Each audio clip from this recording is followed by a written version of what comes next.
अध्याय 9। निवेशित फंड में निवेश। एक अध्यापक ने स्कूली छात्र बिली बॉब से पूछा, यदि आपके पास 12 भेड़ें हैं और एक बाड़ से बाहर कूद जाती है तो आपके पास कितनी भेड़ें बचेंगी? बिली बॉब जवाब देता है, एक भी नहीं। शिक्षक कहते हैं, ठीक है, लेकिन क्या आपको यकीन है कि घटाने के सवाल का उत्तर सही है? बिली बॉब जवाब देता है, शायद नहीं, लेकिन मुझे यकीन है कि मेरी भेड़ों को पक्का पता है। एक पुराना टेक्सास मजाक, लगभग आदर्श।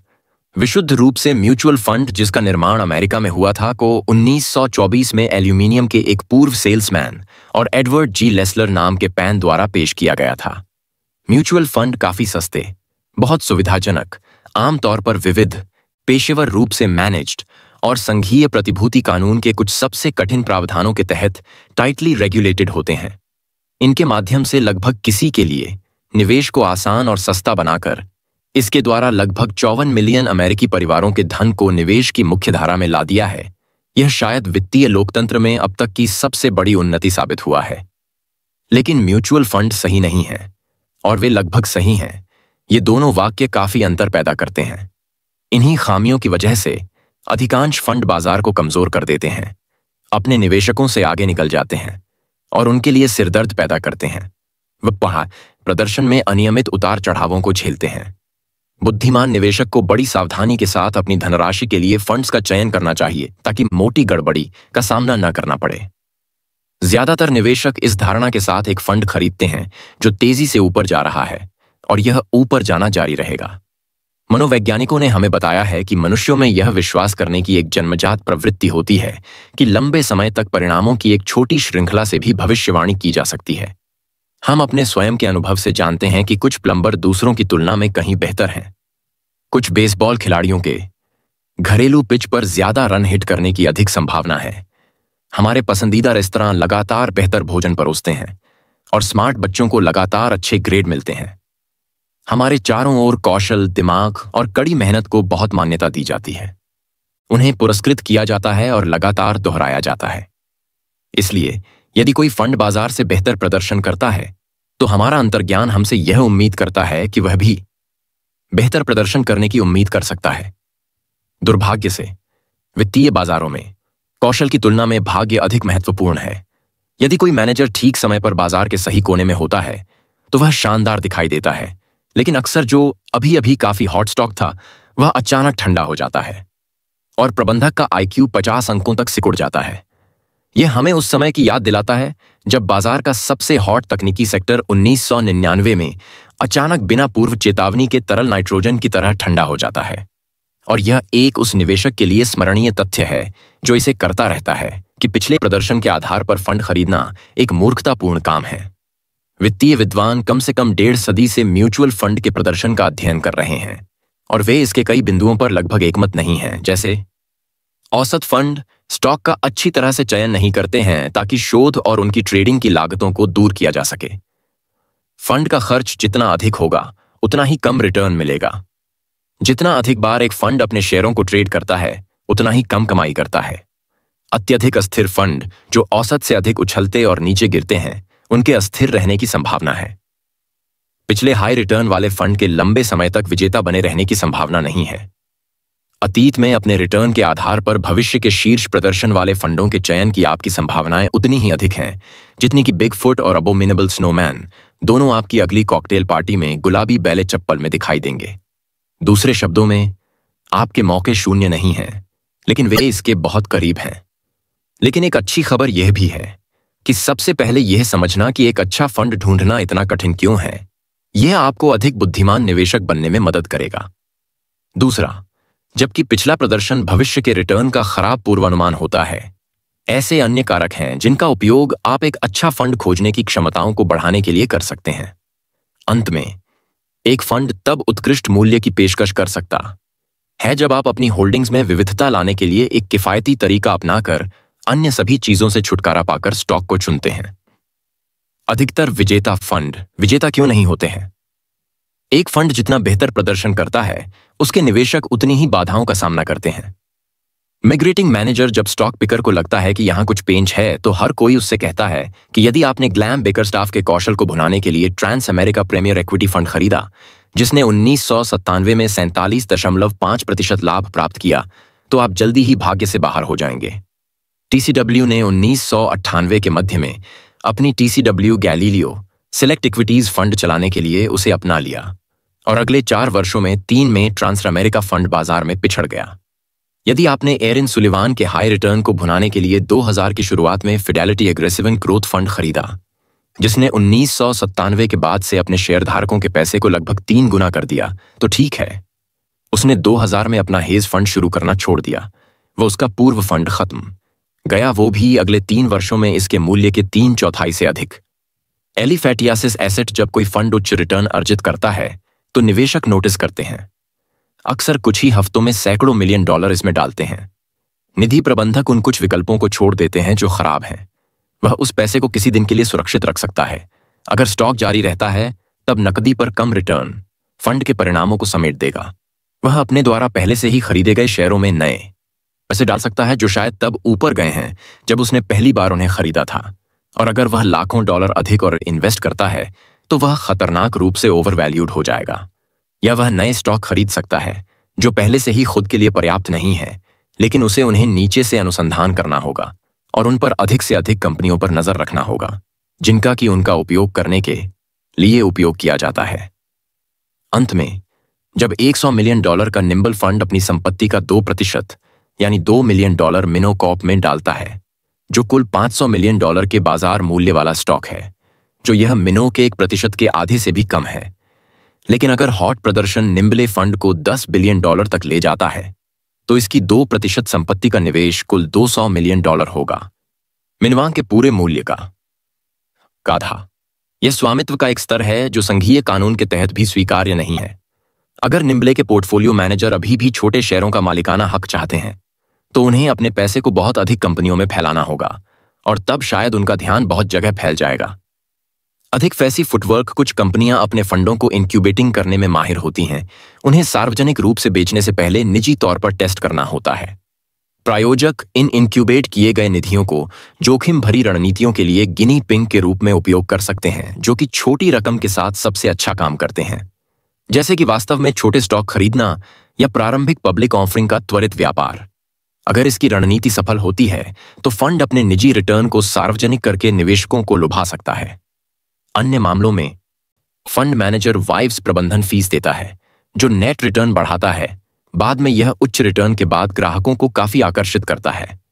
लगभग अपवाद के बिना इंक्यूबेटेड और शुल्क माफी वाले फंडों के रिटर्न ने मध्यस्थता को फीका कर दिया है, क्योंकि बाहरी निवेशकों ने उनमें लाखों डॉलर डाले हैं। खर्च बढ़ रहा है। यह अक्सर छोटे निवेशकों की तुलना में बहुत बड़े ब्लॉकों में कम खरीदारों व विक्रेताओं के साथ स्टॉक का व्यापार करने के लिए अधिक खर्च करता है। यह संपत्ति में $100 मिलियन के साथ एक फंड ट्रेडिंग लागतों में प्रति वर्ष 1% का भुगतान कर सकता है। लेकिन अगर उच्च प्रतिलाभ वाले फंड को 10 बिलियन तक और भेजते हैं तो इसके ट्रेडों में उन परिसंपत्तियों का कम से कम 2% तक आसानी से खाया जा सकता है। एक बार में इसे केवल 11 महीने के लिए अपने स्टॉक पर रखता है, इसलिए ट्रेडिंग लागत एक संक्षारक एसिड की तरह रिटर्न पर खर्च हो जाती है।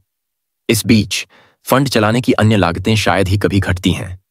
यह कभी कभी संपत्ति बढ़ने पर भी नहीं घटती है। 1.5% के औसत संचालन खर्च और लगभग 2% की ट्रेडिंग लागत के साथ विशिष्ट फंड को लागत के बाद इसे मैच करने के लिए लागतों से पहले बाजार को प्रतिवर्ष 3.5% अंकों से रोंदना पड़ता है। भेड़ों का व्यवहार। अंत में एक बार जब कोई फंड सफल हो जाता है तो उसके प्रबंधक डरपोक और नकल करने वाले हो जाते हैं। जैसे जैसे कोई फंड बढ़ता है उसकी फीस और अधिक आकर्षक होती जाती है। प्रबंधकों ने अपने शुरुआती उच्च रिटर्न को उत्पन्न करने के लिए जो जोखिम उठाए वे अब निवेशकों को दूर कर सकते हैं और उन सभी से मोटी फीस आय को खतरे में डाल सकते हैं, जो सबसे बड़ी धनराशि समान और ओवरफेड भेड़ झुंड से मिलती जुलती है, जो टाइम इज मनी। सभी सुस्त गति से के आगे बढ़ रहे हैं, सभी एक ही समय में बा कह रहे हैं। लगभग हर विकास निधि सिस्को और जी और माइक्रोसॉफ्ट और फाइजर और वॉलमार्ट के मालिक हैं, जो लगभग समान अनुपात में हैं। यह व्यवहार इतना प्रचलित है कि वित्त विद्वान इसे केवल हेरिंग कहते हैं। लेकिन अपनी स्वयं की शुल्क आय की रक्षा करके निधि प्रबंधक अपनी बाहरी निवेशकों के लिए बेहतर रिटर्न देने की क्षमता से समझौता करते हैं। उनकी मोटी लागत और बुरे व्यवहार के कारण वे अधिकांश फंड अपने पास रखने में विफल रहते हैं। कोई आश्चर्य नहीं कि अपरिष्कृत मछली के रूप में उच्च रिटर्न लगभग खराब हो रहे हैं। समय बीतने के साथ और अधिक उनके अत्यधिक खर्चों का पुल अधिकांश धन को पीछे छोड़ देता है। तब बुद्धिमान निवेशक को क्या करना चाहिए? सबसे पहले यह पहचानें कि एक इंडेक्स फंड जो बाजार में सभी शेयरों का मालिक है, जिसने हर समय सर्वश्रेष्ठ और सबसे खराब का अनुमान लगाए बिना लंबे समय में सबसे अधिक फंडर्स को पीछे छोड़ा है, जिसका रॉक बॉटम ओवरहेड सालाना 0.2% ऑपरेटिंग खर्च एंड ईयरली ट्रेडिंग कॉस्ट सिर्फ 0.1%, जो इंडेक्स फंड को एक अचूक लाभ देती है। यदि स्टॉक कुछ लाभ उत्पन्न करता है तो कहा जाता है कि अगले 20 वर्षों में 7% वार्षिक रिटर्न देगा। Time is money. वनगार्ड कुल स्टॉक मार्केट की तरह कम लागत वाला इंडेक्स फंड ने भी 6.7% तक की वापसी दी है, लेकिन औसत स्टॉक फंड ऑपरेटिंग कॉस्ट 1.5% और ट्रेडिंग लागत में लगभग 2% के साथ सालाना 3.5% लाभ हासिल करने में भाग्यशाली रहा। इंडेक्स फंड में केवल एक महत्वपूर्ण दोष है, वे उबाऊ हैं। आप कभी भी बारबेक्यू पर नहीं जा पाएंगे और तब इस बारे में डींग मारने से भी वंचित रह जाएंगे कि आप देश के शीर्ष प्रदर्शन करने वाले फंड के मालिक कैसे हैं। आप कभी भी यह दावा नहीं कर पाएंगे कि आप बाजार को रौंदते हैं। मैंने क्या पता रहा है, क्योंकि एक इंडेक्स फंड का काम बाजार के रिटर्न से मेल खाना है, बस इससे अधिक कुछ नहीं। आपके इंडेक्स फंड मैनेजर की पासा को रोल करने की या अनुमान लगाने की संभावना नहीं होती है कि अगला महान उद्योग टेलीपोर्टेशन या स्क्रैच एंड स्निफ वेबसाइट या टेलीपैथिक वेट लॉस क्लिनिक होगा। यह फंड हमेशा हर स्टॉक का मालिक होगा, न कि अगली नई चीज पर केवल एक प्रबंधक का सबसे अच्छा अनुमान। लेकिन जैसे से पिए जाएंगे टिकट आएंगे। इंडेक्सिंग का लागत लाभ लगातार बढ़ता रहेगा। 20 साल या उससे अधिक के लिए एक इंडेक्स फंड पकड़ो, उसमें हर महीने इसमें नए पैसे जोड़ते जाइए और आप सभी पेशेवर और व्यक्तिगत निवेशकों के विशाल बहुमत को बेहतर बनाने के लिए निश्चित होते जाते हैं। अपने जीवन में काफी समय बाद ग्राहम ने व्यक्तिगत निवेशकों के लिए सबसे अच्छे विकल्प के रूप में इंडेक्स फंड की प्रशंसा की, जैसा कि वॉरेन बफेट करते हैं। जब आप अपने सभी हैंडीकैप्स को जोड़ते हैं तो आश्चर्य नहीं होता कि इतने कम फंडर्स इंडेक्स को हरा देते हैं। ऐसा कुछ और भी करते हैं। उनमें क्या गुण होते हैं? उनके प्रबंधक सबसे बड़े शेयरधारक हैं। फंड के प्रबंधकों के लिए क्या सबसे अच्छा है और निवेशकों के लिए सबसे अच्छा क्या है? जब प्रबंधक फंड के शेयरों के सबसे बड़े मालिकों में से होते हैं तो कुछ फर्मों जैसे कि लॉन्गलीफ पार्टनर्स अपने कर्मचारियों को अपने स्वयं के फंड से कुछ भी करने से मना करते हैं, और डेविलिस व एफपीए जैसी अन्य फर्मों में प्रबंधकों के पास इतना धन होता है कि वे आपके धन का प्रबंधन करने की संभावना रखते हैं, जैसे कि यह उनका अपना हो। बाधाओं को कम करने के लिए वे फीस बढ़ाएंगे, निधियों को भारी आकार में आने देंगे या एक बुरे कर बिल के साथ आएंगे। इस फंड का प्रॉक्सी स्टेटमेंट और स्टेटमेंट ऑफ एडिशनल इंफॉर्मेशन दोनों सिक्योरिटीज एंड एक्सचेंज कमीशन पर ईडगार डेटाबेस के माध्यम से उपलब्ध होता है। यह खुलासा करते हैं कि प्रबंधक फंड के कम से कम 1% शेयरों के मालिक हैं या नहीं। वे सस्ते हैं। फंड व्यवसाय में सबसे आम मिथकों में से एक ये है कि आप जो भी भुगतान करते हैं वह मिलता है। उच्च रिटर्न के लिए उच्च शुल्क का सबसे अच्छा औचित्य है। इस तर्क के साथ दो समस्याएं हैं। पहला, यह सच नहीं है। दशकों के अनुसंधान ने यह साबित कर दिया है कि उच्च शुल्क वाले फंड समय के साथ कम रिटर्न कमाते हैं। दूसरे, उच्च रिटर्न अस्थायी होते हैं, जबकि उच्च शुल्क ग्रेनाइट के रूप में लगभग स्थायी होते हैं।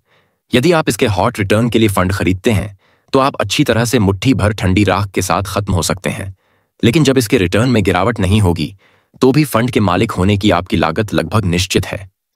उनमें कुछ अलग होने की हिम्मत है। जब पीटर लिंच ने फिडेलिटी मैगलन को भगाया तो उन्होंने जो कुछ भी उन्हें सस्ता लग रहा था उसे खरीद लिया, भले ही वे अन्य फंड मैनेजरों के स्वामित्व में हो। 1982 में उनका सबसे बड़ा निवेश ट्रेजरी बॉन्ड था। इसके ठीक बाद उन्होंने क्रिसलर पर अपनी शीर्ष पकड़ बना ली, भले ही अधिकांश विशेषज्ञों ने ऑटोमेकर को दिवालिया होने की उम्मीद की थी। फिर भी 1986 में लिंच ने फिडेलिटी मैगलन का लगभग 20% होंडा, हैव हाइड्रो और वोल्वो जैसे विदेशी शेयरों में डाल दिया। इसलिए इससे पहले कि आप अमेरिकी स्टॉक फंड खरीदते हैं, S&P 500 इंडेक्स के रोस्टर के खिलाफ इसकी नवीनतम रिपोर्ट में सूचीबद्ध होल्डिंग्स की तुलना करें। अगर वे ट्वीडली और ट्वीडलडम की तरह दिखते हैं तो दूसरे फंडर्स के लिए खरीदारी करें। उन्होंने दरवाजा बंद कर दिया। सबसे अच्छा फंड अक्सर नए निवेशकों के करीब होता है, यह केवल अपने मौजूदा शेयरधारकों को और अधिक खरीदने की अनुमति देता है। यह नए खरीदारों के उन्माद को रोकता है जो शीर्ष पर बैठना करना चाहते हैं और परिसंपत्ति एलिफेनियासिस के दर्द से फंड की रक्षा करते हैं। यह इस बात का भी संकेत है कि फंड मैनेजर आपकी खुद की जेब को आपके आगे नहीं रख रहे हैं। लेकिन समापन पहले होना चाहिए।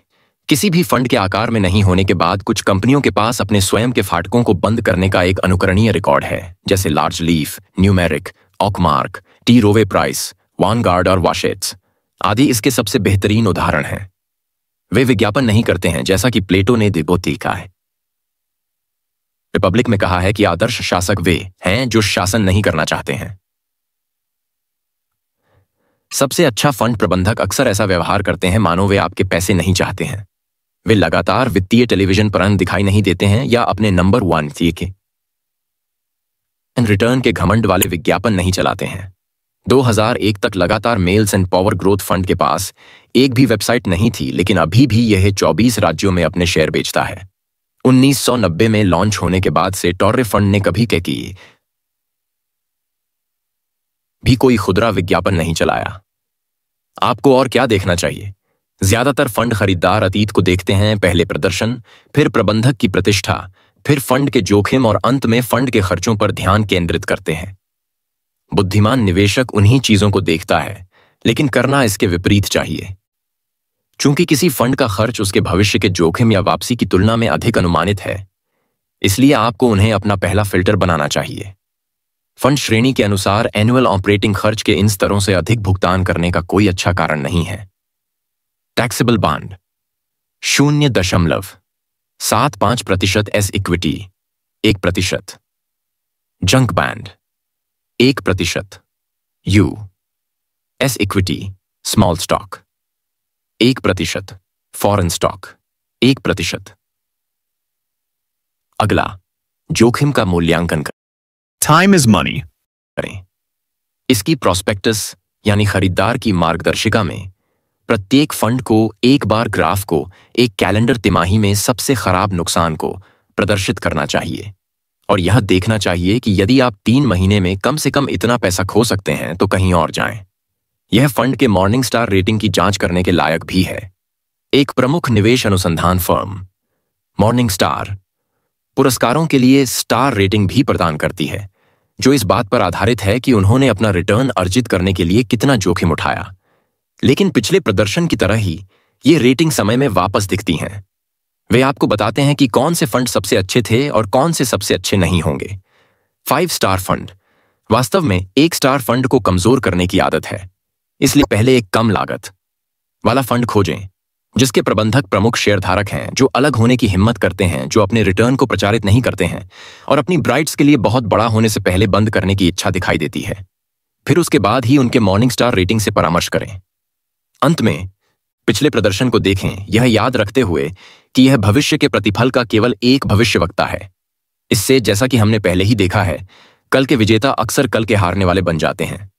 लेकिन शोधकर्ताओं ने दिखाया है कि एक चीज लगभग निश्चित है, कल के हारने वाले कभी कल के विजेता नहीं बनते।